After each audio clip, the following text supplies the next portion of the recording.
Goofus and Doofus. The Goofus and Gallant thing. Oh, Yeah. Goofus and Gallant. No, they were both. Well, no, stupid. I think he had Goofus and Doofus. Goofus and Doofus. I like that overall. You could have just tied. After you got it flying, you could have just tied it to Goofus to it. Yeah. No, he flew it in the air and he made him like touch a key that was tied to it and it sparked. He was like, "Ow, Dad!" He's like, "Quiet, Goofus. We've done it." There is laughing through 4 lenses. Back to your hutch. Talking about how neat the turkey is. Have I told you about the turkey recently? Oh, Dad, I don't want to hear about the turkey no more. Ladies and gentlemen, and everyone in between, welcome to Werewolf Radar, the world's premier paranormal preparedness podcast. My name's Jordan Dull. I am Nate Balding. I am Roger Norquist. Today's episode of Werewolf Radar is brought to you by Monstroco Thanksgiving Homunculus. Send him. Monstroco, what the fuck? Yeah, it's like a you send them like fingernail clippings and they build you a homunculus and you just send him to Thanksgiving and you stay home and eat fucking pizza. Nice. It's a smooth move. Right? Yeah, Send I don't us want the turkey. homunculus. No one wants turkey. Like a lot of people are like, what happens to the homunculus after Thanksgiving? That's the best part. It dies. Yeah. Its life is short. It begs for death, in fact. It loves Thanksgiving. It gets to eat, gets one wonderful Thanksgiving, and it'll field all the asinine questions that your family members have. Every crackpot theory your uncle can pitch, this thing's going to field it. And it'll ask questions, follow-up questions, and then it'll calmly walk into the woods and expire. The Monstroco Thanksgiving Homunculus. The first really positive product they've ever released. I can only imagine it drives to your family in your car and then just walks to the woods. Yeah. It drives an old gremlin, no matter what other car you drive. Exactly. It transforms into a gremlin. Monstroco provides the gremlin. And yeah, I imagine like a kid follows it out into the forest, like, "Uncle Jordan, where are you going?" And follows it out, and then it just see them turn into a liquid, a black liquid, and burst all over the trees. Thus fulfilling the cycle of fright. The cycle of fright that must be perpetuated every Thanksgiving. Come on, you guys.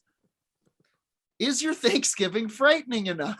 Guys, can I go first? Would you mind if I went first? I got a fun one. Absolutely.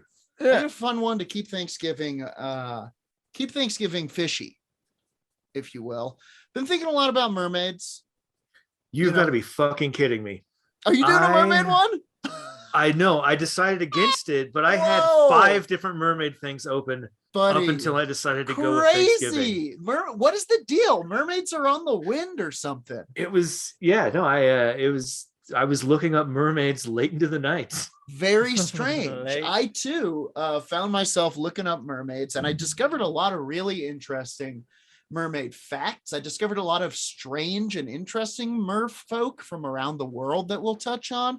But first and foremost, of course, I need to name my segment, which I'm going to go with Kins. Well, yes, okay. Let's go with Merkins of the world. But we will go beyond this because I found some really interesting and textured mermaid sightings, if you can believe it. I know that's an asshole thing to say about mermaid sightings, but they're textured, god damn it. Okay, so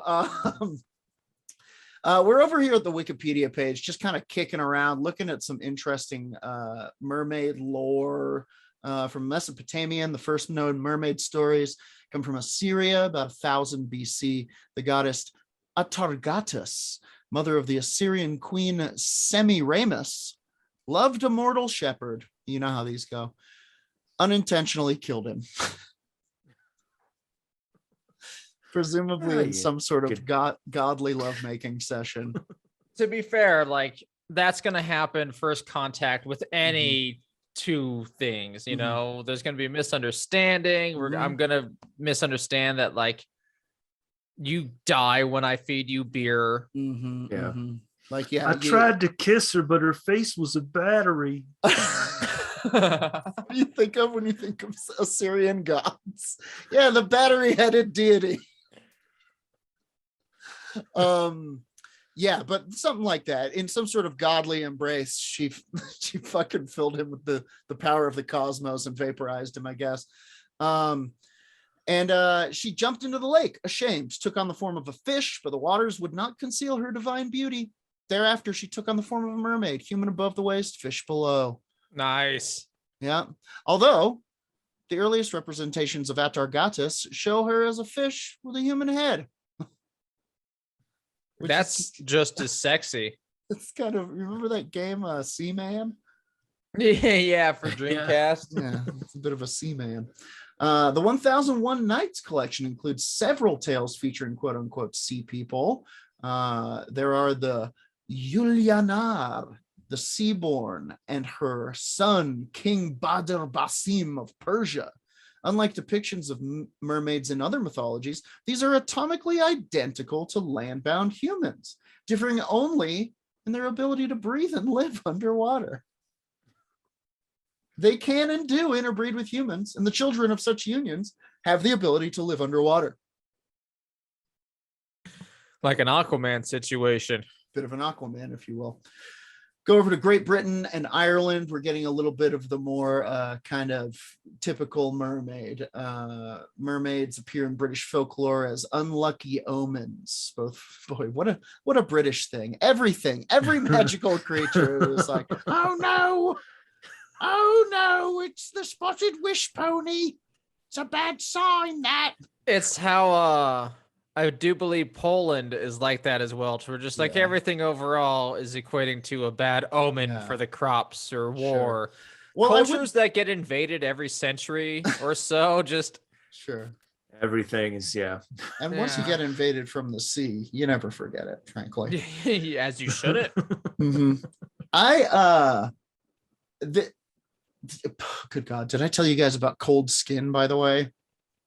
I don't think so. The Amazon original Cold Skin.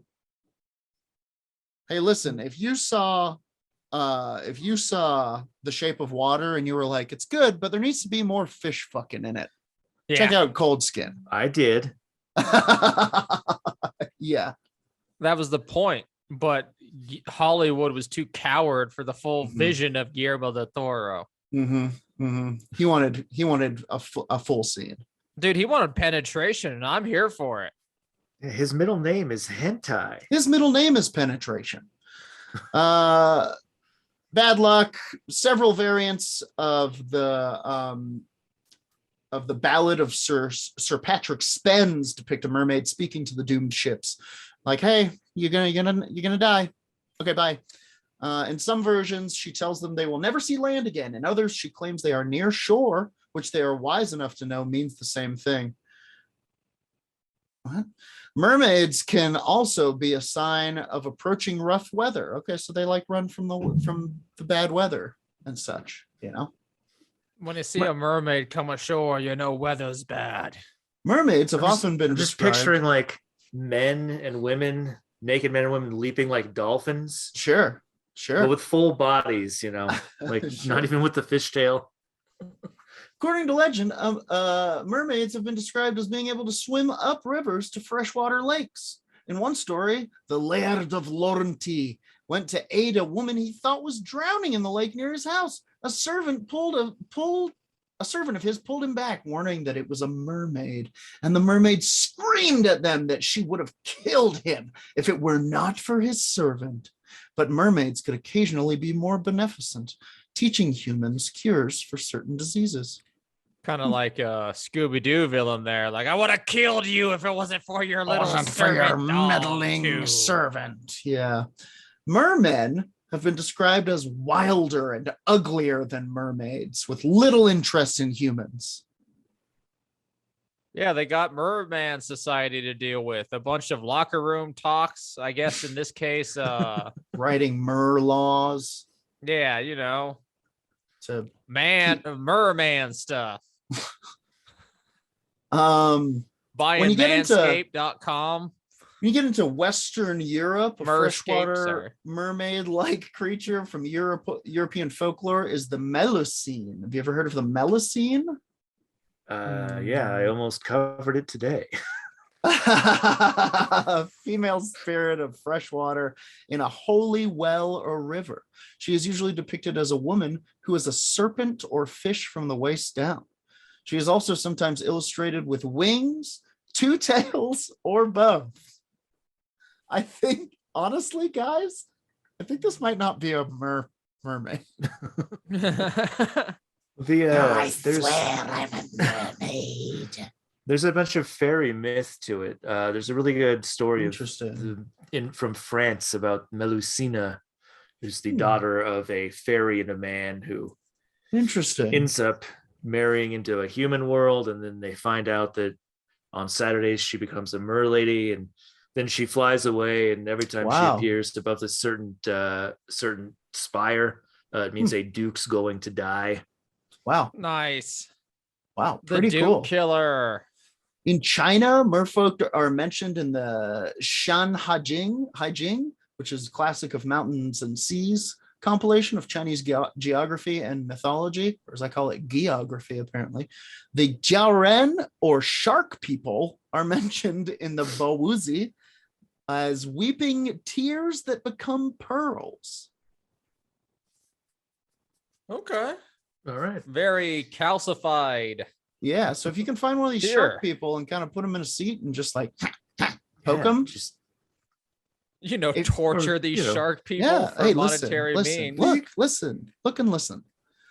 I think you could mean girl them. You could just psychologically torture them, In Korea, in some villages near the sea in Korea, there are mysterious stories about mermaids. Mermaids have features just like humans in Korea. Kim Dam-ryong, who is a mayor of the town, saved 4 captured mermaids from a fisherman, as recorded in the Aoyadam. In Dongbaek, it was his platform. He's like, I'm the mermaid saver. I'll save more. I'll save all the mermaids that have been drowning. There's a tale. You can roll on at least one more term of Princess Huang Ok from the Kingdom of Naranda, a mythical undersea kingdom of mermaids. This tale is based on the historical Ho Huang Ok from India. Another tale concerns a mermaid named Sinjike, who warned fishermen of impending storms by singing and throwing rocks into the sea from Gaomon Island. The island's residents believed her to be a goddess of the sea and that she could predict the weather. The Japanese ninjo have been glossed as a being that is usually part fish and part human, the ninjin we talked about, so on and so forth. Certain prominent depictions, the ninjo is not quite half female, but has a human female head resting on a fish-like body. Again, a bit of a sea man. Mermaids are often sometimes thought of as yokai in Japanese culture. In Africa, there's a creature known as Mami Water, literally mother of the water, are water spirits venerated in the West, Central, and Southern Africa, and the African diaspora in the Caribbean and parts of North and South America. They're usually female, but are sometimes male. They are regarded as diabolical beings and often femme fatale, luring men to their deaths. So it's, strangely enough, you go all around the world and mermaids do the same thing. They want to lure people into the water and drown them, which probably goes back to the origins of mermaids being some sort of warning legend. Stay away from the water. It's dangerous, not only because of the invisible riptide, but because of all the ninja out there. However, people are seeing mermaids, y'all. Ooh. Motherfuckers be seeing mermaids all the time around the place. There's one. No, never mind. Sorry. I thought squirrel. My bad. I found a thing on folklorethursday.com deviating from their normal talk about folklore. They decided to get into some folklore here, and I have about 5 pretty interesting mermaid sightings that I'm just going to read to you right now. Sounds 1943, the K Islands. During World War II, Japanese soldiers were stationed in a 555 square mile area. That's 555 square mile area in the KEI Islands in Indonesia. There they had some strange encounters with quote unquote mermaids during the 1940s. The local villagers were familiar with these creatures and called them orang ikan, which translates to manfish. The creatures were described as being around 150 centimeters tall, having spikes on the spine, shoulders, and neck. They were said to have pink, salmon-colored skin and a mouth that resembled a carp. Cool. I love him. Rather than having a fishtail, these creatures had long arms and frog-like legs, both of which had talons on the end. Damn, the Japanese, spiky. Cool, right? Yeah. The Japanese soldiers recorded many different sightings, saying they even saw some on land, suggesting they were amphibious, but mostly seemed at home in the water. One instance, a troop of soldiers claimed to be exploring some unseen land and come upon a natural lagoon. Everything seemed normal until there was sudden thrashing in the water. Suddenly, an orang ikan jumped out of the water onto a nearby rock. It turned and faced the soldiers, let out a gurgling, burping noise that didn't seem friendly, and jumped off into the underbrush. They then saw another creature moving smoothly in the water toward them as fast as any fish would. Not knowing the intention of the creatures, the soldiers started shooting at the rocks and into the water, only to have the creatures disappear from view. A sergeant named Mr. Taro spoke with the villagers and requested if any of the orang ikan were captured, dead or alive, to contact him immediately. It was soon after the chief summoned the general and, to his astonishment, saw with his own eyes the lifeless aquatic creature. He describes what he saw as roughly 4 foot 9 inches tall, pinkish skin, human-looking face and limbs, spike along its head, and a mouth like a carp. Mr. Taro Hariba made his best efforts after the war to get the scientific community involved, yet unfortunately, nothing ever happened. Well, I think we should have gotten the scientific community involved. At least sent them a letter. Discovery. Yeah. 1967, British Columbia, Canada. How crazy would it be to see a real mermaid just lounging on the beach for hundreds of eyes to see? The social media exposure would undoubtedly capture every moment and be able to debunk any fakers. That was not the case back in 1967 near the main islands of British Columbia. Story goes, a ferry filled with tourists spotted a blonde-haired mermaid sitting topless on the beach, Yeah. eating a salmon and enjoying the waves splash upon her. Dude, fuck yeah. I've always wondered what mermaids eat, and it's salmon, baby. but like a fucking bear. Just like a bear. like Yeah. ripping it open with her teeth. Hell yeah. To One be fair, witness. I have been on beaches in BC and seen topless people eating salmon. Nice. They have nude beaches up there that are Very cool. I don't recommend going to any of them. They're just filled with old people. But One They witness said love she salmon was up there. they are fishing. One witness said the mermaid was attractive and had dimples. There was one photo taken of the event, which does show a blonde woman with the lower half of a porpoise. A similar Ooh. event happened later that week with a mermaid spotting, but by that time, there were plenty of skeptics who didn't believe she was real. Charles White from the Undersea Gardens financed $25,000 reward for the mermaid's capture and even offered room and board with special combs for the mermaid's pleasure. This may Charles sound White, thirsty for the maids. for that mermaid.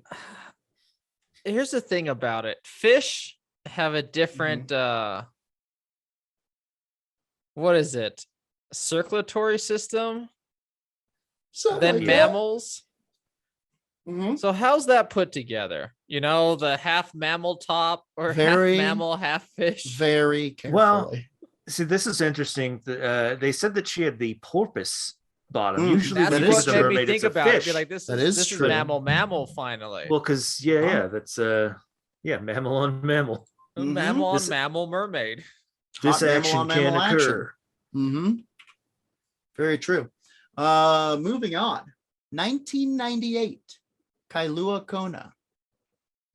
The island of Hawaii has plenty of folklore and legends around beautiful aquatic creatures, but in 1998, a diver named Leicher claims he got the first ever documented proof that mermaids do exist. Leicher operates the Jack Diving Locker of Kauai and was 20 minutes off the coast of Kauai when he saw what looked like a nude woman swimming with a pod of dolphins. The woman was able to keep up the pace with the dolphins, which Leicher thought was odd. All of a sudden, she jumps into the air, and he realizes has the lower half of a fish. 10 people on the boat witnessed the incident, but the mermaid disappeared after just 2 jumps out of the water.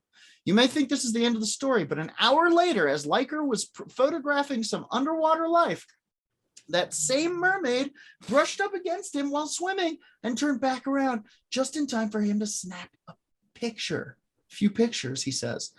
I feel very lucky that I'm the one to finally prove to the world that what people here have known for half a century, says Leicher.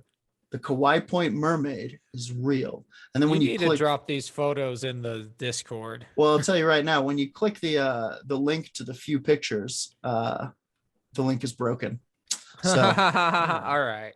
It doesn't just go to Alright. Daryl Maybe. Hannah's IMDb. Let's flash forward to 2009 in Israel. 2009, dozens of locals near Kiryat Yam, Israel, have claimed to see a mermaid off the shore at sunset. These sightings went on for some time before the local media got involved. Onlookers said the creature resembles a young girl and would often visit the beach and do tricks. Eventually, the Israeli government noticed all the attention and issued a $1 million reward for anyone who could provide proof of the mermaid. This didn't include capturing. It simply requires an authentic photo. NBC decided to do its own investigation and had a film crew stationed at Kiryat Yam Beach morning and night, above and below the water, to document the mermaid. The crew claimed that late one night, they managed to spot a human figure dipping into the water, then disappearing.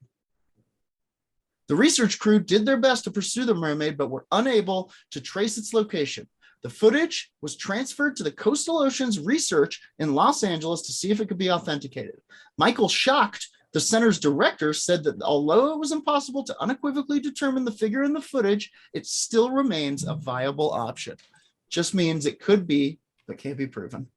Tourists and locals are still on the lookout to prove the existence of Kiryat Yam mermaid to claim the $1 million reward, which I presume has not been claimed to this day.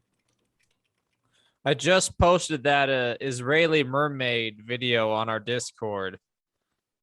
2012, Zimbabwe. Some mermaids just want to be left alone. This was the case of the Zimbabwe dam workers in 2012 who were trying to install a water pump, which was crucial to the local agriculture. Local divers and workers were hired to see what was blocking the pump, and when they surfaced, vowed never to return. Sam Sipepa Nikomo, a water resource minister, told the Senate committee that the village chiefs could perform an ancient ritual to get rid of the mermaid and calm the workers' anxiety. They still refused to return even after the ritual was performed. Being skeptical of the workers' reasons for quitting, the government hired outside help as they thought this belief was cultural. But the new workers reported the same thing and refused to finish the repairs. It doesn't really say what they reported. There is a number of stories. I think we did a segment on it before the news was a thing that we wrote and then did a segment on. It was a weird case. I remember it. It's yeah, they brought in like a shaman of some kind, right? They did it the best they can, and as we just discussed, brought in scabs from outside, and then they were like, no, something's down here. No, something's down here. But like that, I believe that in so many things. Like I believe, and I guess this might be a case, maybe they unleash some descent style creatures or mermaids underneath the river, you know? Sure. Absolutely. I mean, by all accounts, there seems to be something out there. I've heard a couple of stories of people encountering strange aquatic hominids, humanoids. I don't even know what you'd call them. Regardless, pretty strange stuff. This has been Jordan's Merkins of the World.